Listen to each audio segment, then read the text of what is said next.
right, hey guys, welcome back for day 2 of week 14, and we're talking about the Civil War this week. All right, so Alabama, the Confederacy headquarters.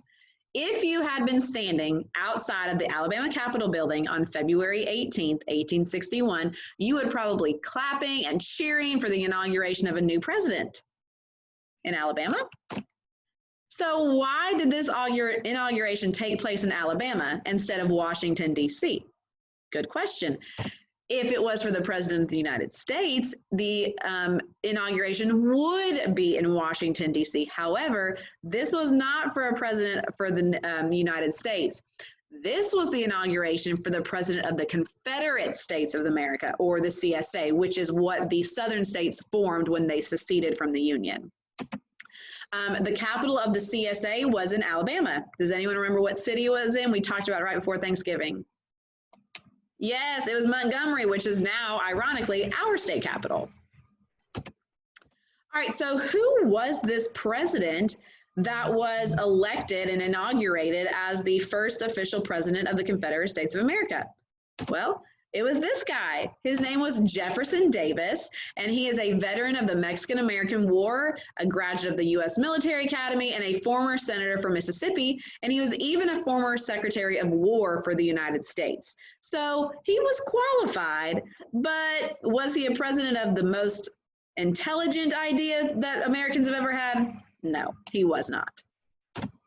So Alabama submarine sinks Union ship. So two strangers who were running away from Union troops came to Mobile with plans for a really crazy looking new sort of watercraft that could go underwater. And it was powered by a crew inside who would turn cranks attached to a propeller. So what happened? Well, glad you asked. It took a few tries, but they were eventually successful. They sank the first one, and that they built to keep the Union from discovering it. So they built a submarine and were successful, but they ended up sinking it because they didn't want the Union to figure out that they had created it. Doesn't make any sense, does it? Well, then the second one sank during a test drive, so that one didn't work out.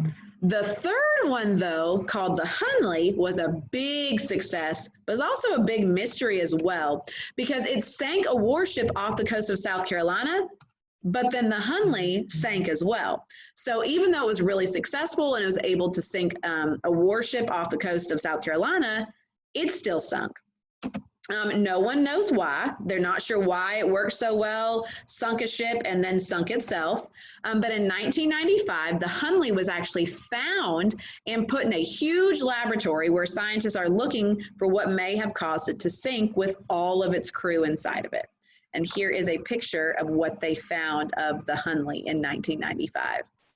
All right, guys, that's it for today. Please make sure you are always checking your folders for any assignments. This is a big topic this week, so we do need to make sure that we're practicing and kind of answering questions to keep it fresh in our brain. I will see you tomorrow for day 3.